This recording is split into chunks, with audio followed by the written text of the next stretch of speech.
What is going on, everybody? Welcome to the Sunday Summary. I am your host, Kyle. With me, as always, is Steve. Some fun stuff to get into today, guys. Mo Salah makes Premier League history. He passes Thierry Henry on the all-time goal scorers list. He's slowly climbing. Next on the list is Frank Lampard, which I think he's going to get to probably this season. It's going to be close, man, but he's having a historic year. Liverpool take down Ipswich and Lille. We'll talk about that and also how the midfield is clicking. Steve, what is going on, man? How you doing this morning? I am doing great. It's nice to see everybody here in the chat. Who we got? Liz, Tony, Ross, the usual suspects. What's up, squad? The legends. Absolutely. Americans, where are you? Late, as always. Always, man. 10 minutes late. It's got to be a new record. I love it. That means we're on time. No. That is definitely not a new record. No? What's the latest we've been, you think? I don't know, dude. You overslept once or twice. Yeah, but I changed the time. I know, but I changed the time. Yeah, you jump on and change the time at the last minute. It still counts. All right, that's fair. Yeah. Yeah. Right. You just moved the finish line. Look, big win yesterday. It's nice to see because we haven't been great lately. Let's be honest with ourselves. We have not been great lately. Big result at home. Szoboszlai is flying. It's nice to see him come around. We'll talk about that today. Finally. Yeah, he's been on fire lately. He's been absolutely on fire. And I, for a while there, was wondering if and when Slot may say, you're not really cutting it, and stop starting him.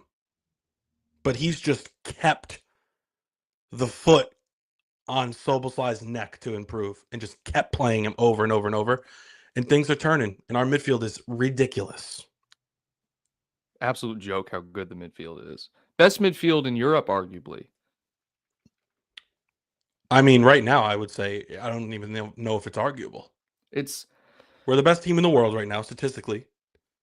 And Gravenberch is probably the best midfielder in the world right now. That's what stands out to me the most, man. You have these players who, looking back to I'm seeing everything on social media now where people are pulling up the transfer window from last summer with Endo, Gravenberch, McAllister, and Szoboszlai. And at the time, you're like, all right, this is good. This is a midfield rebuild. But this is really shining through now, how good Gravenberch is. And of course, there's all this info coming out about how Klopp stuck his neck out to get Gravenberch or tried to move funds around to get Gravenberch and it's paying off, whatever the case may be. The youth in that midfield, Steve, you realize how old Gravenberch, Szoboszlai, McAllister, and all these guys are. Let's put Endo out of it for a second. I mean, this midfield can be the best midfield in the world for the next 5 seasons if they all stay. I mean, it's remarkable. Maybe even longer. They're amazing. All 3 of them. Yeah, what are they? All right, so McAllister, 24? I think McAllister might be 25 or 26 now. Okay, and then you got Gravenberch and he's like 23 that are what, 21, 22? So I think they're both like 23.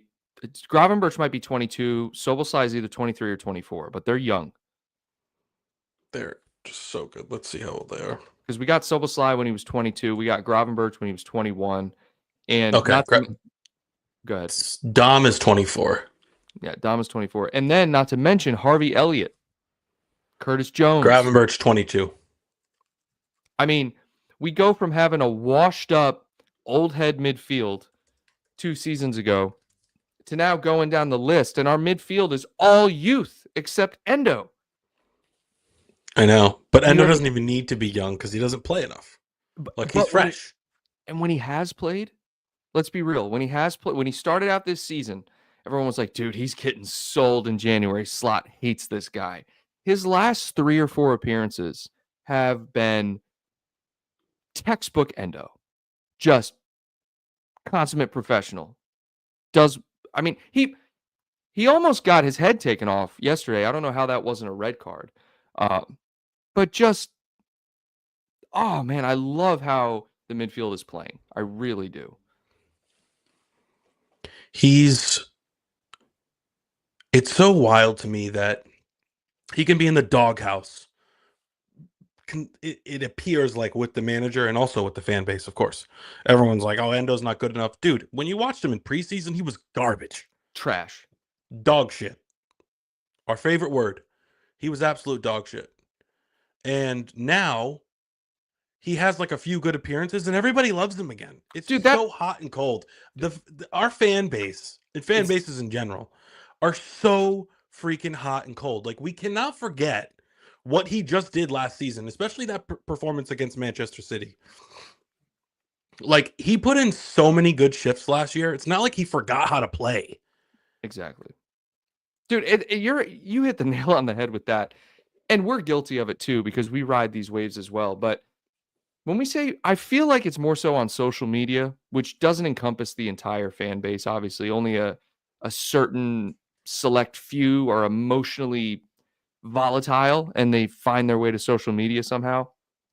They're just so back and forth, right? Like, sell Darwin and then Darwin's the best, or sell Endo and now Endo is the best signing ever made, or I'm trying to think of another example, dude. But Gravenberch, for example, last year. I mean, people were saying Gravenberch just isn't good enough, right? Like, he peaked at Ajax, and now look at him. I mean, it's kind of crazy and entertaining to watch those opinions shift week to week. It's kind of remarkable. The Gravenberch thing is like, people were saying he wasn't good enough, but I feel fine when I was hearing that, because when he played, he didn't do anything. No, Like, he didn't do much of anything. He got appearances just because he was a body last year, and now he's in a system where it's almost like I feel like he needs responsibility. Like, there's so much pressure, and he touches the ball so often, and you have to be so good on the turn, first touch.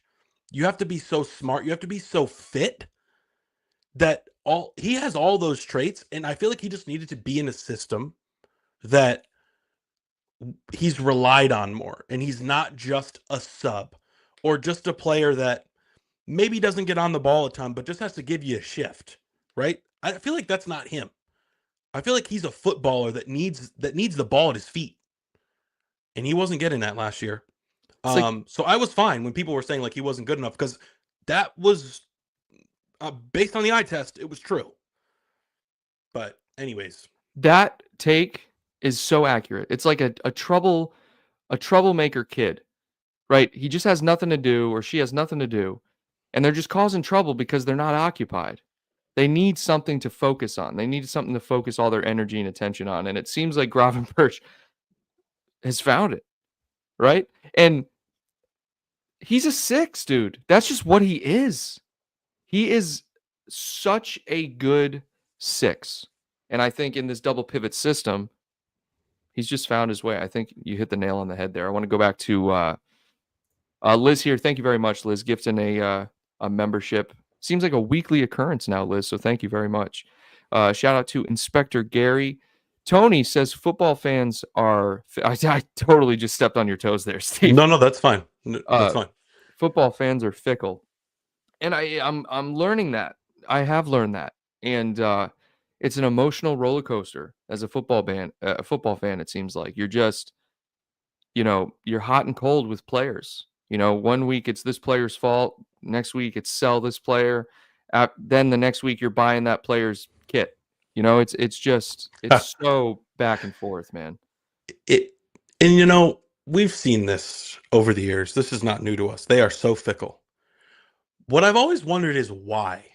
And I keep coming back to the fact that we forget that there aren't as many things to support in Europe. And what I mean by that is there are other sports that are obviously very, very popular across the pond there. But like, as Americans, like there's like 6 teams that we support.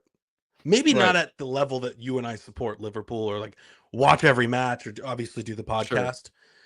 But it's really hard to spend like mental energy bashing your own players when there's like other teams that are on the next hour. Like there are days, if you guys don't know this, where Kyle and I will watch Liverpool at 7 in the morning. Then we'll watch our football team, the Chiefs and the Patriots, at 1. And then our NBA team is on at 7.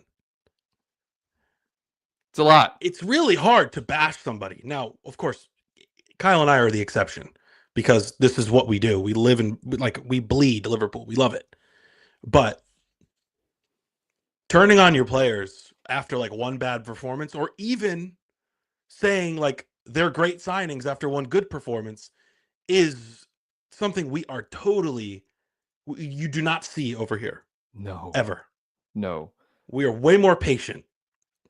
And it's especially like that when it comes to like American football, for example. When you're looking at a quarterback or a rookie player and they have one good game, you're like, okay, all right.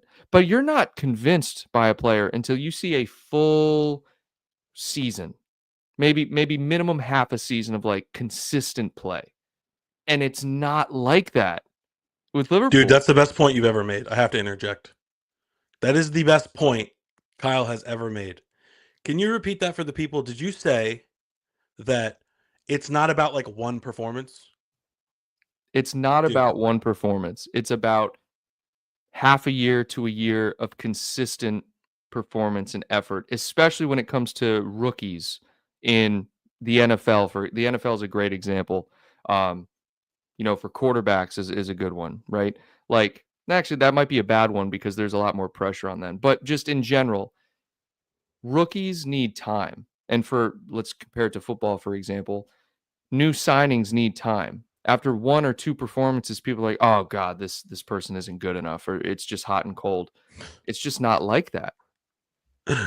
No, it's really not. Dude, you're so right. So, like, let's just take Endo, for example.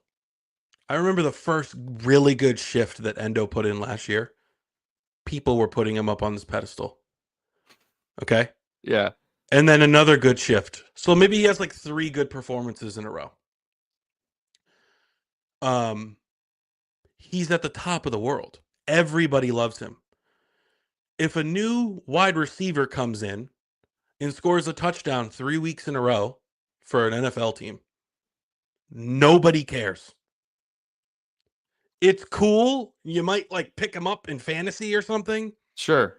But nobody cares. You need to score 12 a season to be relevant for anyone to care. You need 1,000 receiving yards to be like a Pro Bowler or like a top receiver in the league. You're absolutely right. And another thing is staying healthy too. If you're not healthy, forget about it. No one cares about you. Yep. You know, it's like, oh, he's good, but he's never healthy. You know? Like I could just picture Harvey Elliott scoring a hat trick midweek. There's going to be social media posts. People are going to make documentaries about it. Like there'll be articles written about how good he is and how he was like the youngest ever starter for Fulham and he loves Liverpool and why Harvey Elliott chose Liverpool over Real Madrid after the hat trick. Oh my God, dude. I'm serious. They would just ride the wave. And it, granted, after seeing Harvey Elliott score a hat trick, I'd be, holy crap, this is awesome. Maybe he's finally found his footing. But we fall into that trap too, right? We're not immune to it.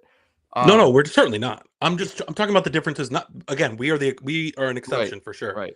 But the differences between the two, it's not so hot and cold, and you have to do a lot more to be recognized and praised in the sports here. Nobody cares about one good performance. Nobody cares about 2 or 3, even 4 in a row.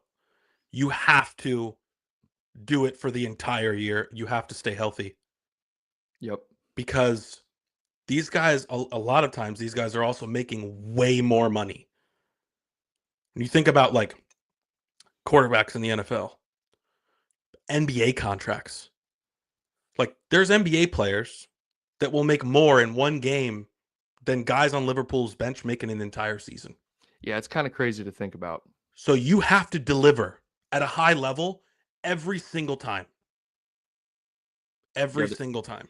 And there's no patience, right? I mean, to be fair, that's the overlying theme with both, is there's no patience for either. And Tony here says, just to kind of include this, there's so much passion about football here. I say I'm from Liverpool, and one of the first questions I'm asked if I'm red or blue. No other sport is considered.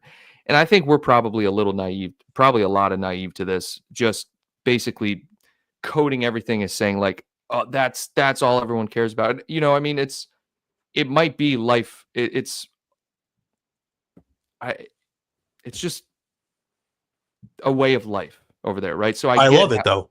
I know, me too. I think I'm trying to compare it to like what we were talking about, how today I'm watching, not today, I'm just watching the Chiefs, but on any given day, I could watch 3 different games, and I'm trying to invest all my energy into each one. Whereas, Liverpool, that might be all someone follows, or Everton, that might be all someone follows, or someone who lives in Madrid is all Madrid. You know what I mean? So it is different, and you have these expectations for your favorite players. You want your team to do well, and it feels like someone stabbed you in the gut when they lose. Like I get it. But when it comes to individual players, I think a lot of times we lose sight of the fact that these people are human. They're not going to have great games every time in and every week in, week out. So when we see what Gravenberch has done so far this season, right? Every time we talk about him, don't we say he's arguably the best midfielder in the world right now, because we're not sold on him yet. It's like, you've given us half a season of world-class football, but you're 22. Give me 2-3 seasons of this, and then we're talking like you're the best midfielder in the world. It's a lot different. It is, and that's what I'm saying, Tony, is like, I understand that no other sport is considered. I would imagine in most cases that's the case. To me, I think the point is, again, Kyle and I are the exception to this because we are just as invested. However, it's the hot and cold opinions about players based on specific performances. Like, one match can change the tune about a player in a millisecond. If you play 100 minutes of excellent football, you are back in everyone's good graces. And people go, again, Kyle, like you said, people will go back and look at the price tag and be, wow, what a bargain. He played one good match. Hey, bro, people are talking about Endo, after the last 3 or 4 performances, saying Klopp was playing chess. And you're like, you were ready to sell him a month ago. Yeah, less, dude. Or he played center back, right? Endo played center back. When was that? 10 days ago? A week ago? It was very recent, yes. There was people in this very chat, talking about how valuable he is and how versatile he is. We're like, guys, it's one match. Oh, man. But that's why we're here, and that's why we talk about this. To keep everyone in check. Anyways, Inspector Gary, what did you think of Szoboszlai yesterday? Excellent. He's been excellent. It's the headband. He's been really good the last month. But I'm not ready to say, well, yeah, what a bargain. 65 mil. Whoa. 1 month of good performances. Where was he the first 3 months of the year? That's a good point. Oh, but he runs. Awesome. Give me that effort every week, right?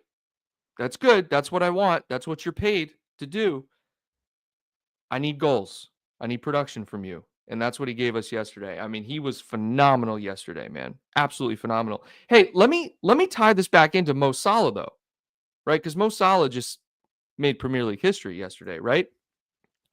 Here's a great example of why Mo Salah is considered the greatest winger in Premier League history now, and he's in the conversation for the best player on current form in the world, because he's given us 8 seasons now, 7, 8 seasons of consistent production every year. Even us, even myself, I've said on the eye test, right? And I think Curtis Jones made a comment. Maybe it was Curtis Jones, maybe it was someone else.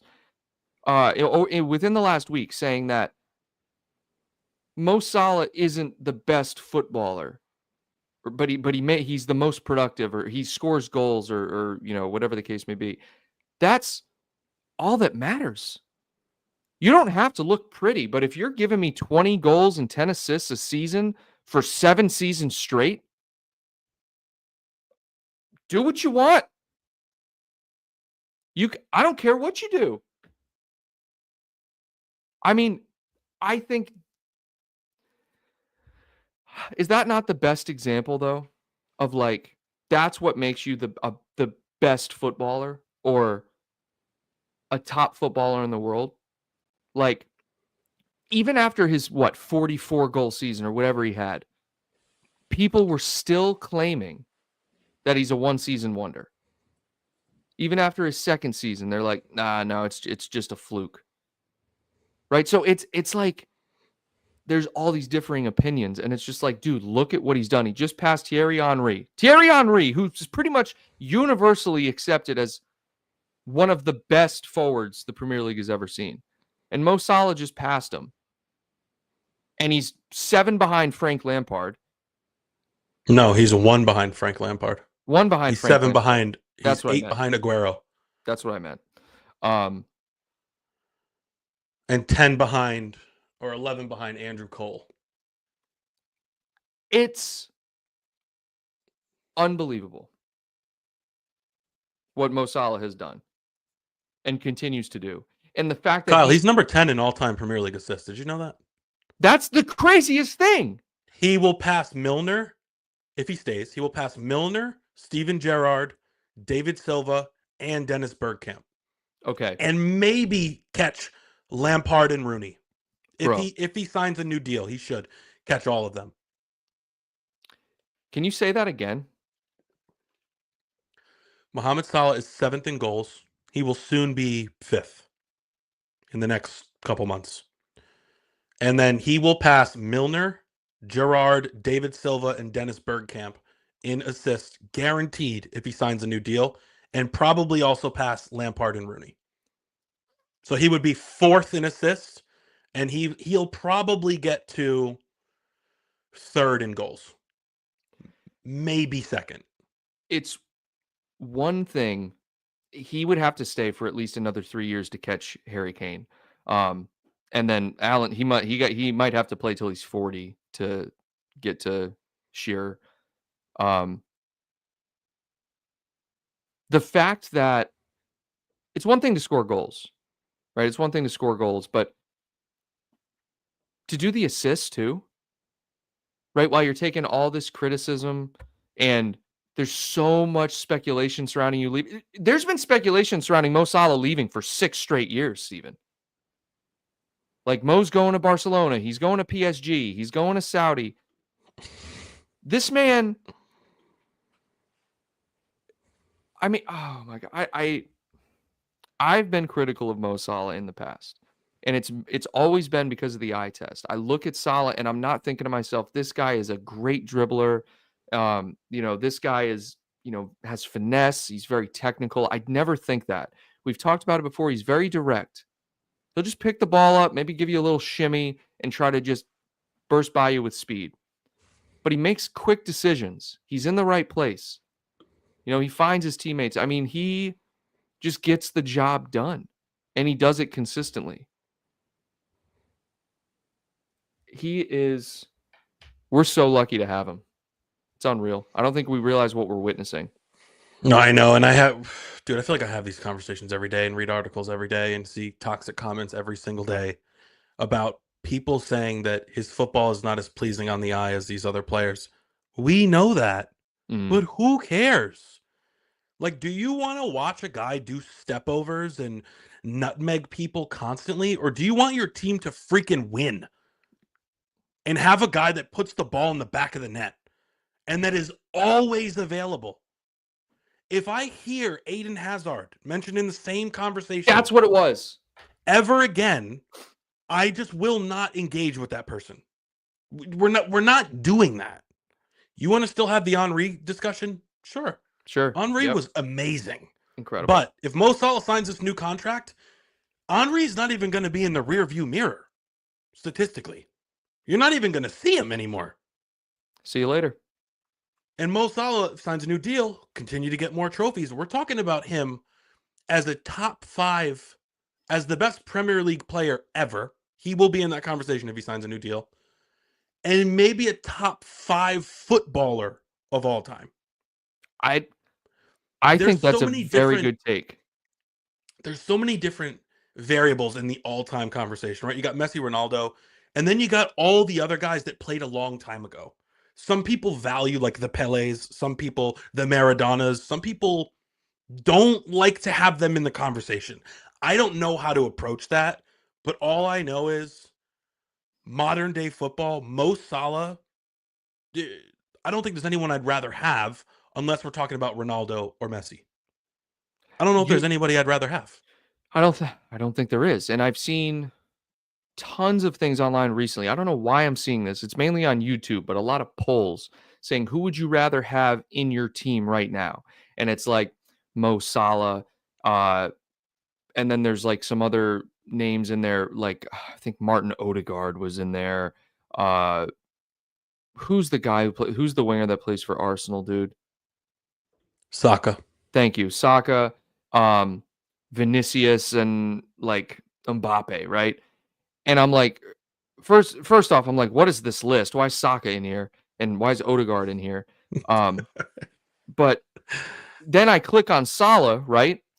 And I'm expecting most people to say Mbappe. Mo Salah, in a lot of these polls that I'm clicking, he's getting like 40, 50% of the vote, dude.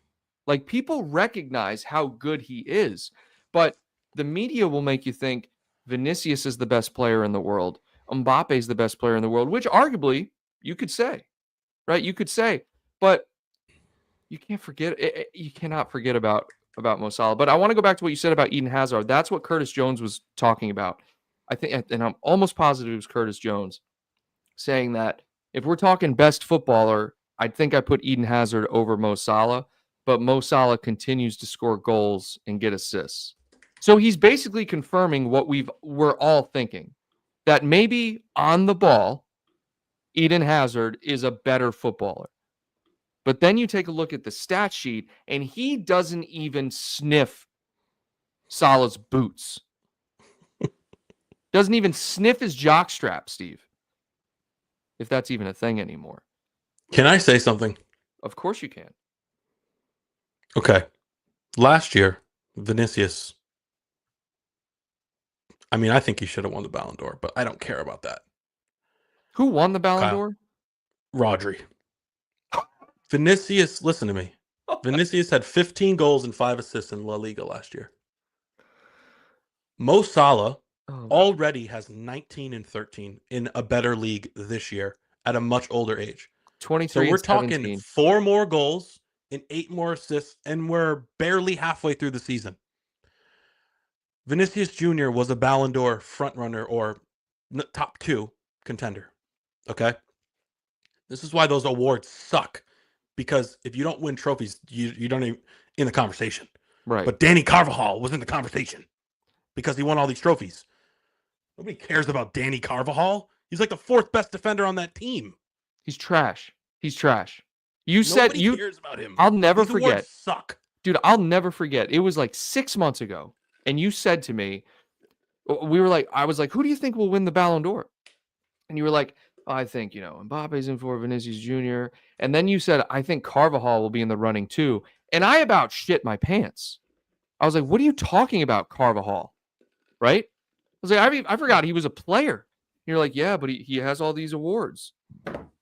The Ballon d'Or is an individual award. It's the best player in the world. It's not who has the most trophies? And if we're talking, okay, so it's political. It's basically political, is what we're saying. Tony says it's a crime that Mo Salah's never won a Ballon d'Or, and I agree. I think it's also a crime that Van Dijk didn't win it in 2018, 2019. I mean, there is no doubt in my mind he was the best player in the world. And because he was a defender, he didn't win it.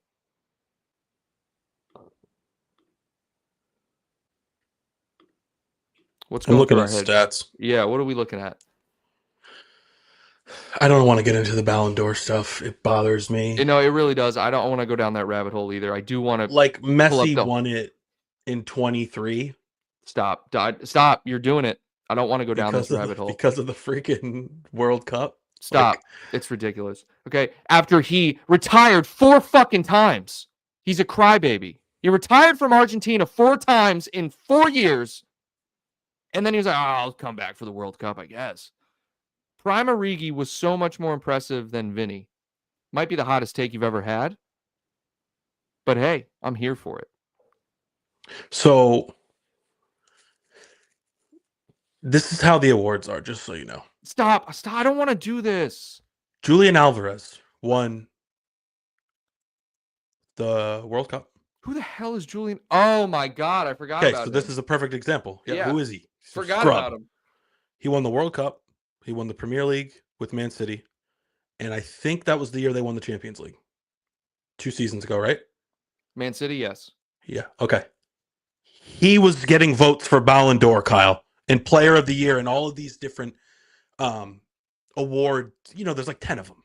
Right. Player of the Year, PFA, this, that, Ballon d'Or, boom, FIFA. Right? He was getting votes because he happened to be on these teams that won all these trophies. It just goes to show you it's so stupid. But Ahmed says because Salah is not Saladinho or John. You're right. It's where he's from. It has a big part. It has a big. You think? Part of it. Do you really think that? I don't know. I don't know about that. Kyle, if he was French, if he was maybe Brazilian, if he was anywhere from Europe, like, you think? I mean, that's the last thing that crosses my mind. I'm telling you guys right now, I think it's just more political than anything, right? But part of that's where you're from. Right. I think it's more not so much where you're from, but what team you play for, right? Liverpool is Liverpool. Everyone knows Liverpool, but it's not Madrid or Barcelona or, I feel like, I don't know if it's corruption or what it is, but for some reason, it seems like unless you play for the quote unquote giants in those leagues, like Liverpool is a top 6 team in England. You can argue they're the best one right now, but there are 6 teams in England that are the top teams that any world-class player can play for at any given time. Right? I mean, it's how it is. But then, like Vinicius Jr. statistically isn't anywhere near Salah. Julian Alvarez isn't statistically anywhere near Salah. I don't know what I'm getting at. I just don't think it's country. I think it's more so the team you play for that has more of an effect on it. Okay, that's fair. That's fair. Because 2008 to 2022, it was Barcelona and Real Madrid players. Now that's Ronaldo and Messi. So of course, there is an asterisk there. I get it. But the next one was Karim Benzema. Real Madrid. Right. You're right. I think the club has a big part of it. 2019, Virgil van Dijk lost it by 7 votes. He should have won it. He should have won. Like, there's no doubt in my mind he should have won that. When you have an award that gets won by the same 2 people for 15 years straight, 12 years, 14 years, whatever it is, the award is shit. It's garbage. Or, so there's 2 sides to that. Either the award is dog shit, or those 2 players are the greatest 2 players to ever play the sport, which is also an argument. You can argue that. Right. You can argue that. But what I'm getting at is how Rodri and Jorginho were ever in the conversation for this. Okay, Steve, we pulled up the Ballon d'Or finalists, right? And we were making a joke about this back when they did it. And I said I didn't want to talk about it, but now we're talking about it. We were looking at players on this list. Please pull that list up, dude. Which list? The 30 finalists for the Ballon d'Or this past year. And the names that are on this list. Number 1, Mo Salah wasn't in the top 30. This is terrible. You're trying to hold it in. How ridiculous is that? Bellingham, Kalinoglu from Inter, Carvajal, Ruben Diaz. Huh? Steve. Literally lost his starting spot. We're not even... one point throughout the year. Okay, let's keep going. Phil Foden, Dovbyk from Roma, Girona. Holland, Mats Hummels, Kyle. He's 100. Tony Kroos, barely played. Harry Kane. Okay. Lookman, because he scored a hat trick. Hold on. Adamola? Lookman? Yes, because he scored a hat trick in the final. The Everton scrub at one point? Yeah. Yep. Emiliano Martinez. What? Though they won the trophy, Kyle. That's all that matters. You know this. Lautaro Martinez. He actually had a great year and played for Argentina and Inter. So I am fine with him being here. Kylian Mbappe. Of course. Odegaard. Danny Olmo. Guy's not even registered. Can't even play. I'm just kidding. I don't know. Cole Palmer, Declan Rice, Rodri, Antonio Rudiger, Bukayo Saka, William Saliba, Valverde, Vinicius Jr., Vitinha from PSG. Oh, what? Portugal. Nico Williams from Athletic. Okay. Florian Wirtz, Granit Xhaka, and Lamine Yamal.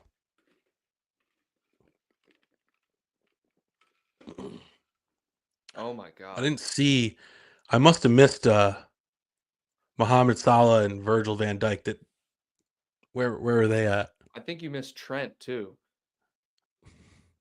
Was Cole Palmer on there? Yeah. Oh, okay. I was gonna say he's phenomenal. Holland was on there, right? Mm-hmm. Okay. So all the players that are under Mo Salah are on there. Got it. Makes no sense. Makes no sense, dude. I don't understand it. Is it because we were in the Europa League? Is that why? Did they look at that? Lookman won the Europa League. So you're telling me Lookman was the best player on Atalanta? Kyle, he won African Player of the Year, or the other guy did. Mo Salah didn't win African Player of the Year. He wasn't nominated, Kyle. He wasn't in the 5 finalists last year. It was either Lookman or some other guy that won it. It just happened like a couple weeks ago or like a month ago. But how? Like, all right. Because Lookman scored a hat trick in a final. I don't give a shit if he scored 5 goals. I know, as we said earlier, people only care for these awards about team achievements to win into. Why don't we vote for team of the year? Like club of the year in all of these different competitions. That's what it should be. Declan Rice. I love Declan Rice. Don't get me wrong. Look. Phenomenal player. Look, but what has he done to get Ballon d'Or votes? We got to close this out because I did say I didn't want to talk about this, but I just get so heated. Let's close it out with this. The players you're talking about, like Declan Rice, Vinicius, God, you brought up some other good names where you're like, okay, that's a good player, right? But the players that didn't make it, it's like this is not an individual award anymore. It has become a political, how far did your team go in their certain competition, that sort of thing, which it literally negates the purpose of having an individual award, because you can be the best player on your team and be remarkable. Okay, but your team can be ass. Right? But that Cole Palmer at Chelsea. Cole Palmer at Chelsea. What's his face? Remember when what's the dude's name? Muskovich? The dude who played for Fulham, the striker. Mitrovic. Yeah, he's in Saudi now. Dude, Mitrovic had like 47 goals in the championship. I know it's the championship, but I'm just saying, like, 47 goals isn't anything to be like, oh, you know?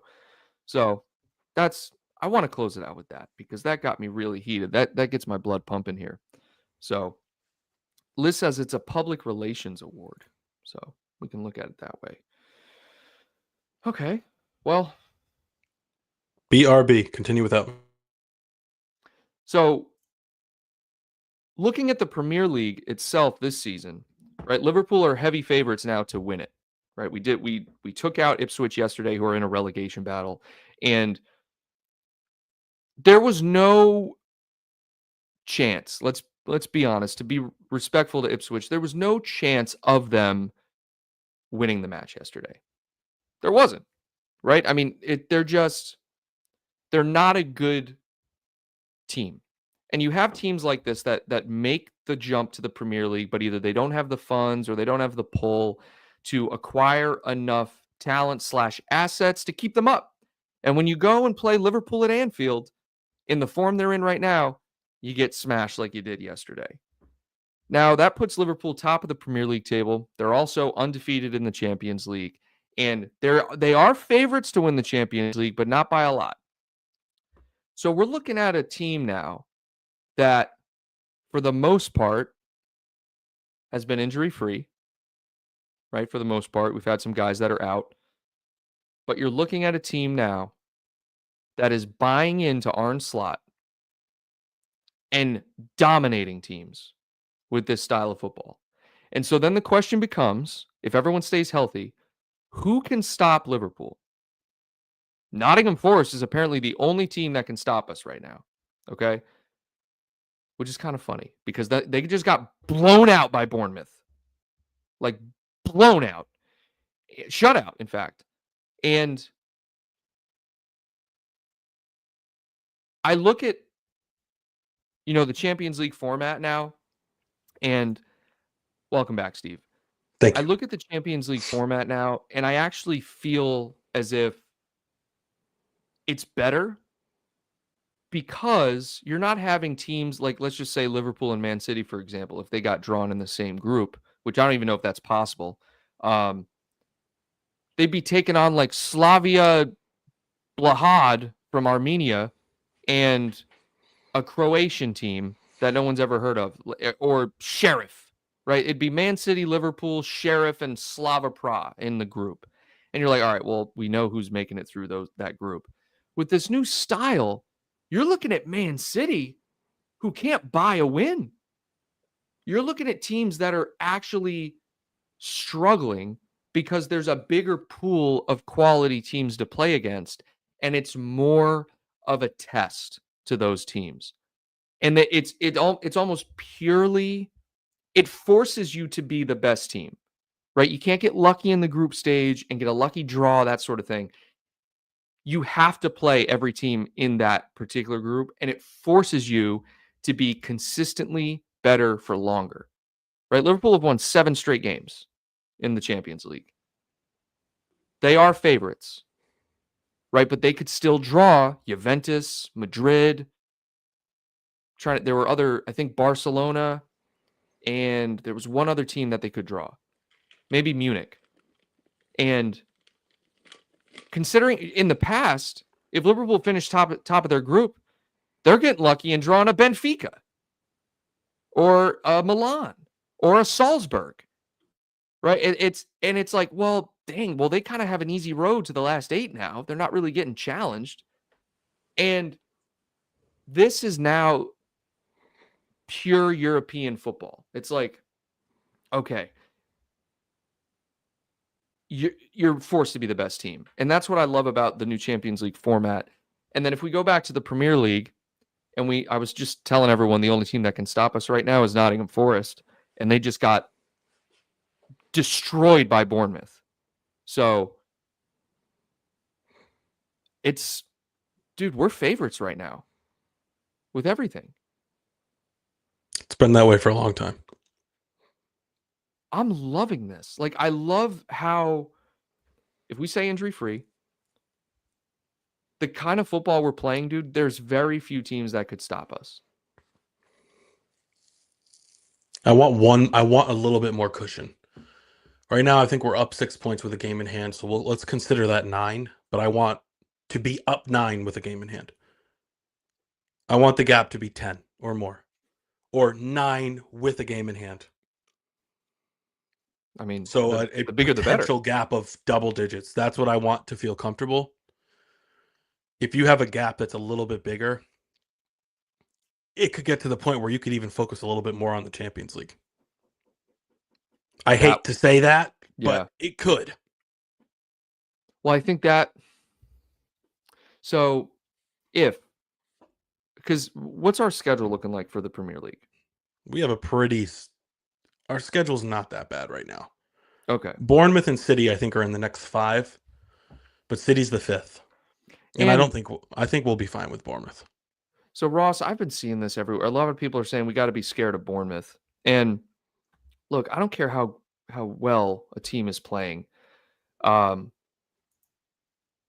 I don't even care past results. I don't care if we have drawn with Bournemouth. I don't care if Bournemouth sign Mbappe. There's never going to be a day where I'm like, I'm scared of Bournemouth, right? Even if we lose to Bournemouth, I'm like, damn, we lost to Bournemouth. What Still happened? not going to respect them. No, I mean, it's... Don't care. No. The Cherries. Dude. Steve. Bournemouth. And it's great they're doing well. I respect it. Or actually, I don't. To me, it's a fluke. It's like I don't know. I don't know what I'm getting at.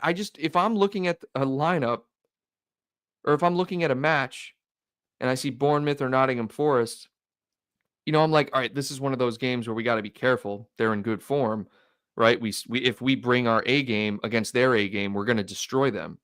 But there's always a chance we don't play up to our best and they end up getting a W or a draw or whatever. But I'm not scared of Bournemouth. No, of course not. And I don't think that's what Ross is saying either. These games are tricky, man. Every match is tricky. Yeah. In the league. Like, we've seen us struggle against bottom teams. Draw, lose in years past. Not so much this year. Yeah, this year we've been pretty consistent. And says, I'm more worried about Everton. The derby is their only reason to live. Yeah, I mean... Yeah, it's fair. To be honest, I completely agree. I'm more scared of a derby than I am of Bournemouth. I mean, it's like going up against Man United. I don't care how bad a form Man United are in. They can always draw or they can always beat us. Same with Everton. And then Ross says Slot will not allow complacency or arrogance. That's kind of what Trent was saying, is there's this philosophy and this mindset that all the players have bought in to. And that's what you need. Right? That's what you need. And that goes for any manager. Right? The real test of a manager is how long can you keep the attention and the loyalty or obedience, I should say, of the players to your philosophy, right? Because we see it all the time with new managers. There's a honeymoon phase, and after half a season, they kind of fall off, right? So it just seems like Liverpool become more and more of a threat with each passing day, right? We did go through a little bit of a period, the last 2-3 weeks where we're not performing at our best, but by no means have we had a fall off. In fact, we've widened the gap in the Premier League. We were undefeated in the Champions League. The only thing you could say is, we maybe struggled in some of the domestic cups. But this team, man, did you expect this when Slot took over? Did you expect to be where we're at right now? I think the points tally, if somebody said after 22 matches you'd have this amount of points, what are we at? Let's look. After 22 matches, you'd have 53 points. What is that for points per match? 2 point something. It's not unfathomable to make a prediction like make a prediction like that. What I'm surprised about is Manchester City. Yeah. It's the only thing I'm surprised about. To be honest, the rest of the stuff, being undefeated in the Champions League is great. I love that. We have quality, Kyle. I've said it. I said it at the end of last year. You cannot fold when it matters most, and we always came up short under Klopp. That's not necessarily his fault, but this is still the same team. If anything, we have better players than we had the last couple of years of Klopp. Or they're in better form, or the system suits them better, or whatever the case may be. It's the same team, though, so I'm not surprised with the results. I think the fact that Manchester City was shit there for a while, because they're back now, they're fine now. The fact that they were shit there for a while is what surprised me. Didn't they just lose to PSG in the Champions League? Maybe. I'm just literally looking at the league. They haven't lost. Oh, in the league. Okay. Yeah. So, how much of that do you think is down to things behind the scenes that we don't know about? Maybe something with the charges, perhaps? I mean, the Rodri piece is definitely a part here. But, again, we talked about this. If you take out one player, you should not all of a sudden forget how to win matches. Fair. They lost like 5 or 6 straight, 8 straight, like something stupid. Right. We're not immune to that, though. We went a few years ago. They finally are facing some adversity. Thank God. Maybe. Yeah. Yeah. And I think the league has gotten better. It's more competitive. You see these, speaking of the devil, Bournemouth, Nottingham Forest, Newcastle, Chelsea, Villa, Brighton. They're all within like 5 points of each other. Yeah, it's pretty competitive. It is. And you're seeing teams that are taking advantage of the struggling teams, the Tottenhams, the Man Uniteds, the Evertons, the teams that are traditionally up there. They're saying, look, this is our time. Like the Villas are going in there. The Newcastles are going in there. Hell, even Nottingham and Bournemouth are finding themselves up there, which, like you said last week, they'll probably fall off, but they're taking advantage of that opportunity. And they need to, right? And I Forest have a goal differential of 6. Come on. It's pretty insane. They'll fall off. They'll fall off. But hey, man, I mean, if you can do it with that, that's pretty impressive. Their goal differential is worse than Tottenham's, Kyle. What is? Wait, Tottenham's is 10. Oh, Tottenham's is 10. There was a team. I thought Tottenham's was like negative. There was a team. No, that United's is negative. Yeah. What's ours up to now? Like 25, 26? 33. Nice. Absolutely love it. 10 more than anybody else. Liz says Chelsea sucks, United are shit, and 130 FC are cheats. I actually want to wrap it up with this, dude. The charges thing. Okay. What have you seen over the last week? Nothing. Nothing, right? Me neither. Let me kick you a scenario.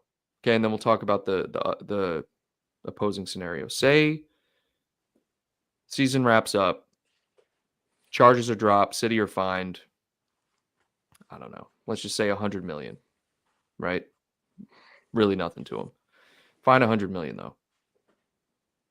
What is your reaction, first off, and then what is the reaction of the league as a whole, do you believe?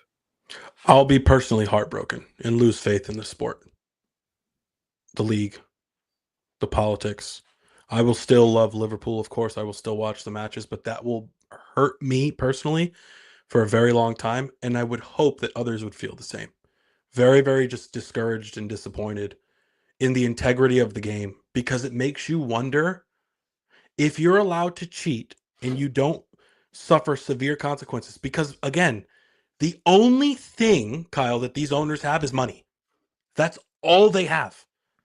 So if you take money from them, to an extent, you're literally just like taking a portion of all they have, but they have so much of it, it doesn't affect them.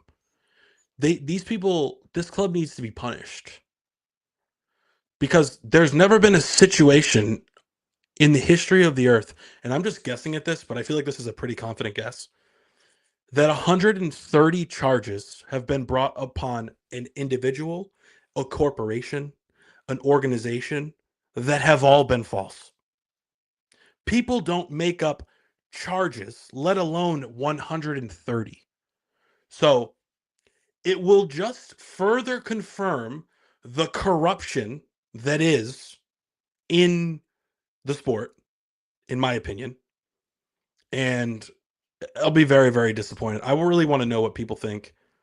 Yeah, Tony Madden says, if City only get a fine, it will prove how corrupt the system is. It's sad, man. It's really, really sad to think that there's no integrity in the sport. And like, can you really trust anything that ever happens after this? Can you really trust VAR, the PGMOL? Can you trust the Premier League front office? Can you trust Man City? Can you trust any club? It will put a dark cloud over the sport for me for a long time. And I'll just play devil's advocate on that point because I do agree with pretty much everything. Although the 130 charges are not all false, when it comes to legality and arguing your case, right? Because they obviously have a defense. What if the argument is not so much that these are all false, but let's look at all these through a different lens, right? We didn't hide money. We were just attempting to move money around to be competitive.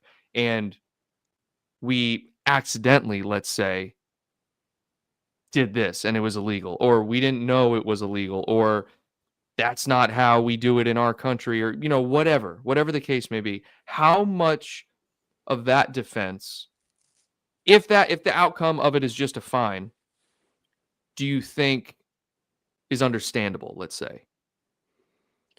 Look, because it's not always black and white is what I'm essentially getting at. Here's the thing.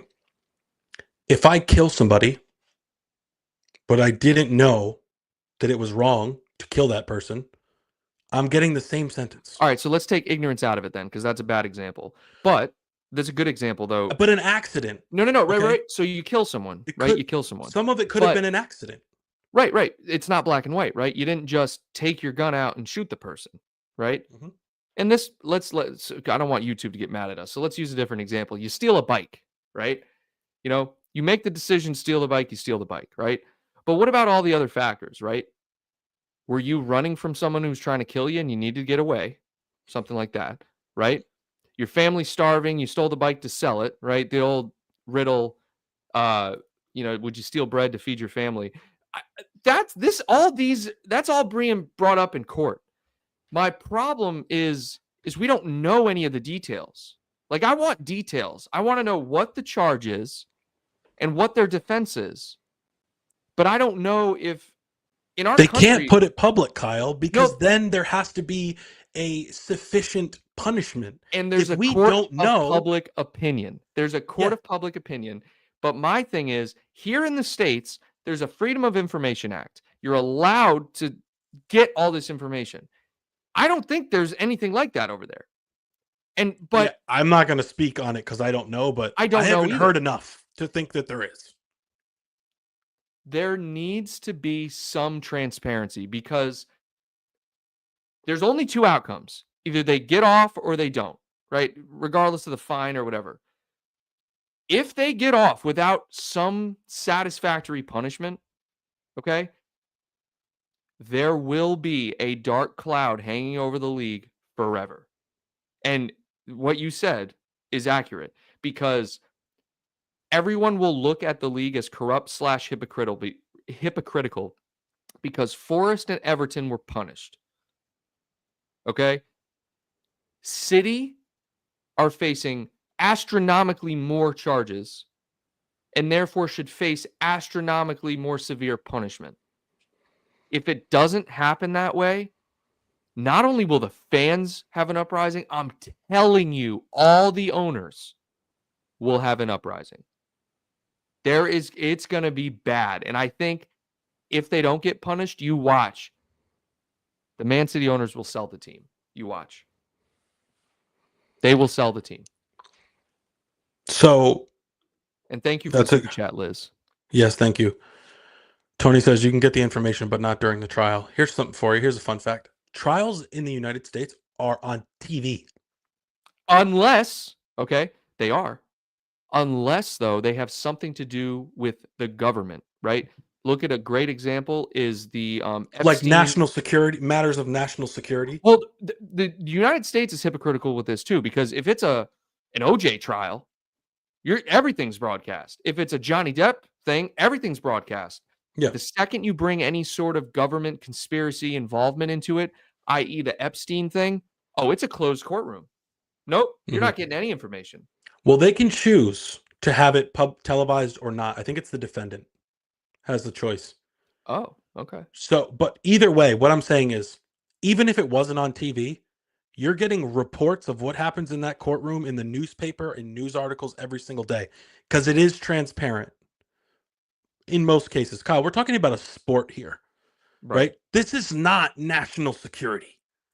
Were these people cheating, embezzling, moving money around, hiding dollars? This is not a matter of life and death.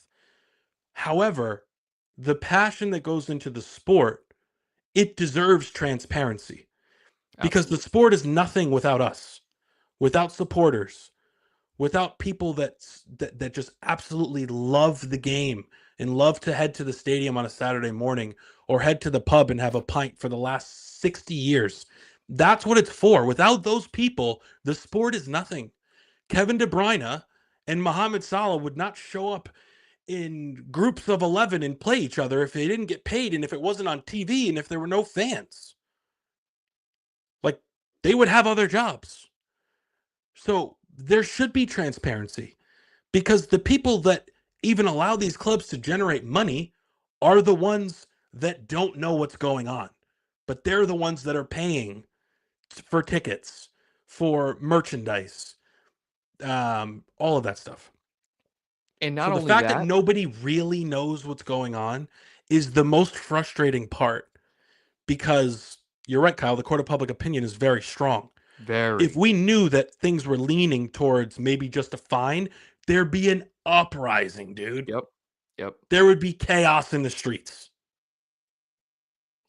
And I think ultimately, too, what should be considered as well, sport in general, the pull of it and why people love competition is because there is no guaranteed outcome. The best team on that particular competition day wins. And it can be any team, right? The uncertainty and the competitiveness, it's just in our nature. And so with that comes fairness. It has to be fair in order for the same level of competition to be there. If you know one team has an advantage, it's like, well, what's the point of this? That integrity aspect is as simple as it is, regardless of all the money and stuff, as simple as just the basics of two teams going head to head and the best team wins. That is compromised if a cheating team is not punished. Because you're right, it'll say you're allowed to cheat, essentially. If you have enough money, if you have enough power, if you can hide enough documents or shred enough documents before the feds get there, you can cheat. It's exactly what it says. No, you're spot on. Black and white is you're allowed to cheat. That's what will happen. And Tony says, and we've talked about this many times over the last few months, the problem is the passion that we talked about earlier. Even if fans are pissed off, they will still go and support their teams. And it's a beautiful thing. It's a bittersweet thing because ideally we would all boycott the league. Yep. Nobody would go to the games, protests, all of that stuff. But it's just not going to happen because at the end of the day, there's 19 other teams in the league that have played by the rules or been punished if they didn't. And there's millions of supporters that the pride you have for your team outweighs the hatred that you'd have for the corrupt agencies that let them get off. Exactly. And that's the way it should be. It's just unfortunate that we couldn't all just come to an agreement and go on strike for like a month. Right. Or something. And that's ultimately where that emotional distress is going to come. Like, say they don't get punished. Now every fan is fighting this urge of, okay, I love my team. I want to be there, right? I want to support the team, but I hate the fact that this league that I'm supporting my team in is corrupt, right? What do? I'm obviously still going to support my team, but maybe I'll do some boycotting or whatever. I know that the governing bodies of the FA and whatever, they know that in the back of their head. They say, we know that we're still going to get the support, because there's fans that care about this, and then there's fans that don't. There's the casual fans that just say, oh, I don't care, whatever. They got charged, whatever. There are tons of those fans. But Ross, the consequences of not punishing City would be much worse than if they were punished. Yes. So, in other words, what Ross is saying, and this is how I interpret it, is if you don't punish City, there will be protests, the dark cloud, blood in the streets, dude. There will be a stain on everything that happened in the Premier League in the last 7 years. And they'll make documentaries about this. They'll make movies about this. Do you want to be on the bad end of a documentary about corruption? I don't think so. But the other side of the coin is, you do punish them, okay, you relegate them, you lose that revenue for a season. 1 year. Even if you relegate them for 1 year, I think the way this is going, the way it's vague and we don't know what's happening, I think if they just came out tomorrow and said, Manchester City, here's your fine, you're in the champion, you're going down, I think we'd all just be like, shit, well, I wish it was worse, but okay. Right? I actually agree. I think I'd be like, all right, well, they got sent down. Okay. Because I'm scared that it's not going to happen, that they're going to get off with nothing, that I'm almost, and this isn't right, but I'm almost leaning towards like, all right, fine, just relegate him for 1 year. But that's because we have no insight into what's happening. Right. It should be a 5-year ban. It's almost like taking a draw in a game you're nervous about losing. You're like, just give me the draw now. I'll take the draw now. I don't want to risk losing. It's a settlement, yeah. Right, it's a settlement. And it's almost, I wonder if this will be settled. It's like, I think they might be arguing for that. Like, no, we don't want to get stripped of all of our trophies, right? But you can send us down for a year, right? It's like, it's either that or we strip you of your trophies and you get a 20-point deduction, or you get sent down. It's like, ooh, enticing, right? So here's what I think. The owners, they have no passion for the club. They're in it for money. They purchased the club to turn them into a powerhouse. But I don't know if there's football passion there. I don't know if a lot of owners have football passion. So let me just start by saying that. Sure. But do you think these owners who only care about money would accept getting stripped of their titles if it meant less of a fine?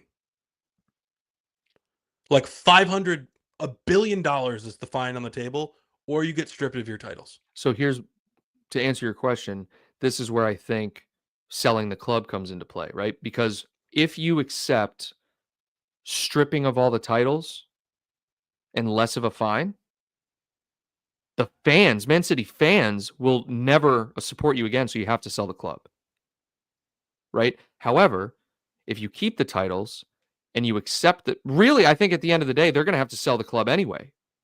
I think they will, because if you keep your titles and go down, right, the loss in revenue, I think they're going to feel like we have to sell the club now. It's like not worth it. Because they probably have a big fine associated with that too. Not to mention the revenue loss. Now they make a lot of money compared to a Bournemouth, for example. But if you go down, you're looking at, I think that there's a revenue split. But let's just say, they're getting 180 million TV revenue from the Premier League based on where they finish. If you're sent down to the championship, that's at most, I think you're getting like 20 million a season or something. It might even be less than that.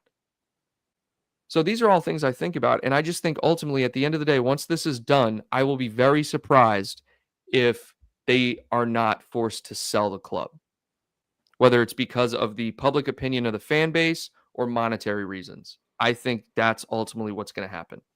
Well, I they're think gonna the make problem is they're that's gonna the make money. logical thing. The They're gonna public make money. opinion of the fan base. That's Yeah. the logical thing, but that's not a logical fan base, Kyle. You got to think about who supports the club. Well, we It's can't a paint younger all of them. generation. I know it is, but we cannot paint all of them with that brush because there are the Dude, loyal there's ones. people that have been there for a long time, and credit to them.